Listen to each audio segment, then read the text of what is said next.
Before I started this video, I wondered what topic I should share with you guys. Thought about what would be best to share today, and I felt I should start from the very beginning, and that is topic selection, because most of us in our normal encounters with life, we subconsciously or consciously selecting topics. The most obvious place is in, of course, school, where you have to select a topic for your research project or for that essay you're writing. But also when you're in the bus and you're seated with a stranger, you usually want to break the ice and start a conversation. So you also definitely have to select a topic that you think might be of interest to the person you want to converse. So today I want to share some ideas about topic selection, and I'm going to answer the most frequently asked questions about topic selection.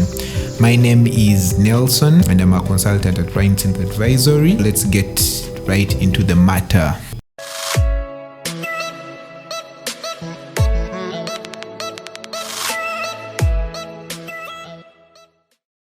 What are the frequently asked questions for topic selection? The first question is, where can I start to find a good topic? The second question is, how do I narrow down the topic after I have obtained a topic? Then the third question is, how do I know that this topic is appropriate for me? And then the fourth question usually is, how do I know that it's a good topic? Yes, it's appropriate for me, but how do I know that it's a good topic? Then the fifth question is, okay, now I know it's a good topic and appropriate, but then how perhaps do I change if I had already selected a bad one? So I'm going to give you a brief discussion about those frequently asked questions. And I'm going to start with question number one. Where do I start to find a good topic? In Hollywood, writers of sitcoms use a technique called brainstorming to come up with ideas for their sitcoms. Basically, brainstorming is one of the best ways to come up with a topic. And I have a framework for brainstorming which will make sure that you actually come up with a very good topic. And that framework has 3 questions that you ask yourself. And if you ask yourself, you are going to be able to answer those questions. And within those answers, you'll get a good topic. So the first question is, what am I interested in? All right. You need to think about, or list down 10 things probably, or less or more, that you're interested in. It could be music, it could be math, it could be maternal health, it could be cancer, whatever you're interested in, either as a person or as an academician. And then the second thing you want to ask yourself is, what do I have a strong opinion about? If you encounter 2 people in a conversation and they have a strong opinion about something they are talking about, usually that conversation will be intense. They will have a lot of interest in the topic they are discussing. So it is very good to have an opinion about something and also have interest in that, because you're most likely going to generate a lot of ideas. You're going to do a lot of research about it because you have that passion. An example would be, for instance, if you're interested in maternal and child health, you could have a strong opinion about, say, abortion. Maybe you think abortion should be legalized or not. So you're going to have a very strong opinion about that and are likely to be enthusiastic about doing research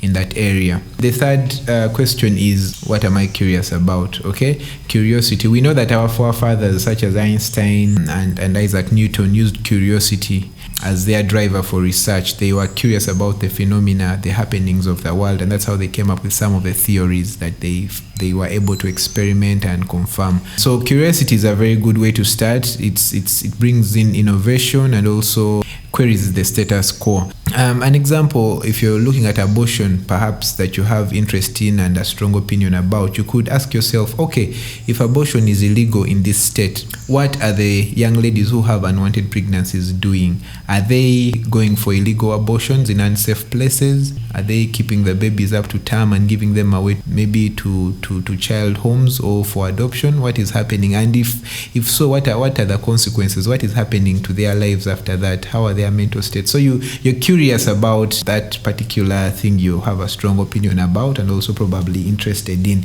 So that framework will most definitely give you a strong topic, something you have interest in, something that actually is researchable, and something that you probably would be able to get some information about. The next question is, how do I narrow down my topic after I have identified, say, a few topics?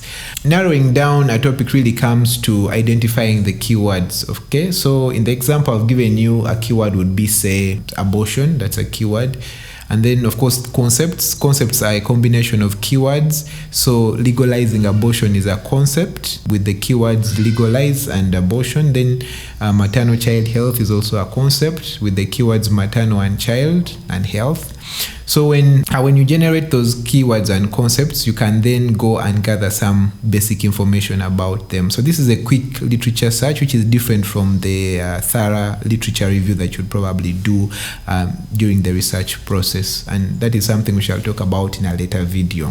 So when you gather that information, you'll do that through just doing a basic search.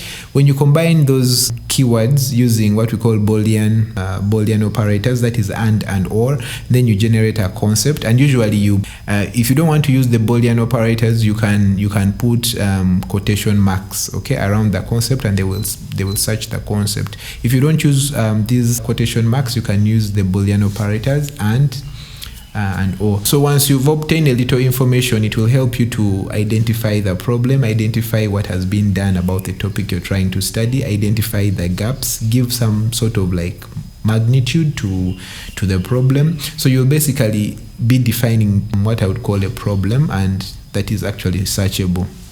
So that is where you start from to try and narrow down the topic.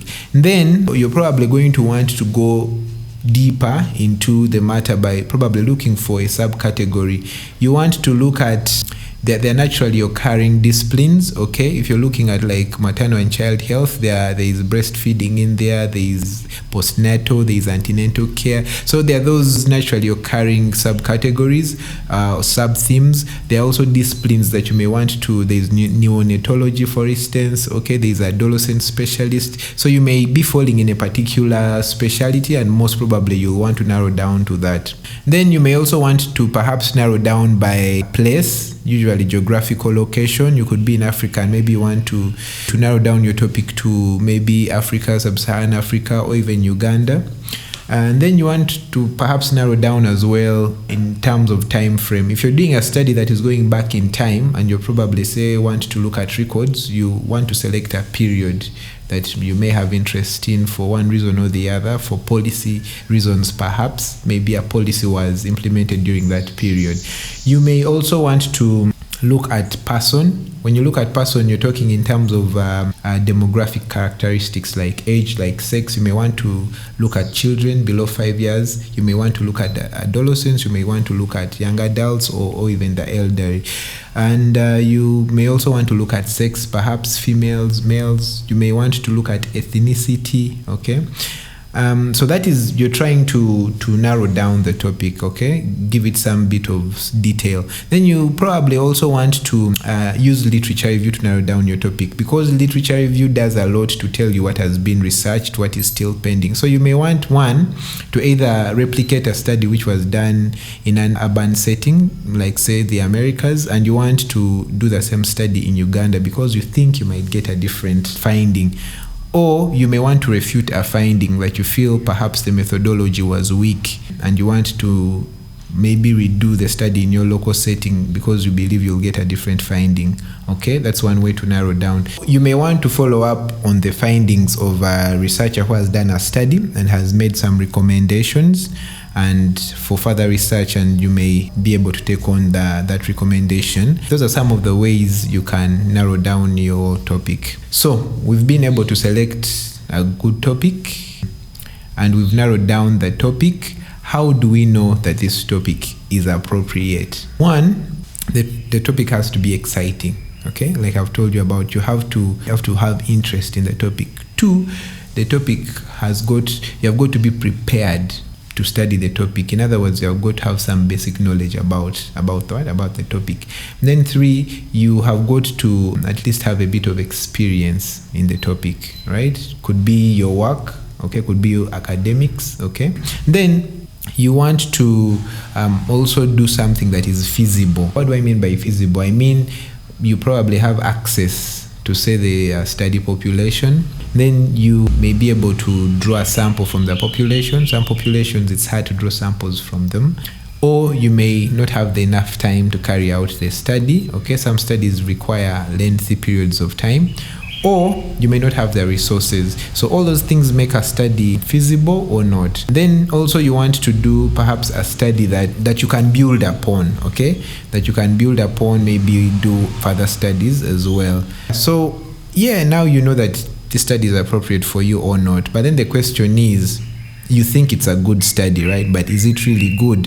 How would I know a study is good? So a study is good, like we've said, if you are excited about it, but also a study is good if you're able to gather some information about it. And not just gathering information, you need to be familiar with the topic as well. A study is also good, of course, if you are able to navigate the bureaucracies that are involved, like getting permission to conduct a study and what have you. And like I've talked about in the feasibility, if you're able to access the population and the time frame and acquire the resources, then you know you have a good topic.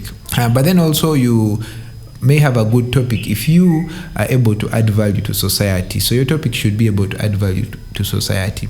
You also have a good topic if it may add some value to your employment as well, or it may offer employment opportunities for others. Then you also have a good study if your study gives opportunity for research, if you're going to open up a knowledge base, or you're going to create a new maybe scientific area that perhaps will generate interest for more research. And so you know you have a good topic there. Now that you know that you have a good topic, you probably had already selected a topic and had even started on some preliminary lit review and what have you, but now you feel that you don't have a good topic based on this video. The question is, can you change your topic? So under what circumstances can one change a topic? Yes, you can change a topic if you pivot during a literature review. If you find out that perhaps your initial presuppositions are wrong, basically the literature review has opened up your mind and you feel that topic is no longer worth following, then you can change the topic. You consult your supervisor and yes, you do change. And then you can also change a topic if it ceases to be relevant, okay? If the context changes. An example is COVID, for instance. If a cure for COVID is developed and you've been doing a vaccine or something and it ceases to be relevant, or if you've been promoting some other health education of a control and yet now there's a prevention or a cure, and then your topic ceases to be relevant. The other scenario is perhaps when it ceases to be feasible. An example is you could maybe be wanting to do a topic and you've selected a place, maybe Kasese. You're looking at maybe some phenomenon happening in like Kasese region, which is a place in Uganda. And for some reason, a flood occurs and the bridge is washed away, which happens in that part of the country. And you can no longer access that study area. That study is no longer feasible and you may have to change. So those and a few other circumstances can call for a topic change. Or if you determine that your topic is not a good topic based on the things we just discussed in this video, then you have a justification to change your topic. All right, so those are the 5, okay, frequently asked questions for selecting a topic. I hope I've been able to add some knowledge to you. If you like this video, then feel free to subscribe to our channel and hit the notification bell so that you may be able to receive videos similar to these. Okay, thank you so much. My name is Nelson and I will see you in the next video. Bye bye.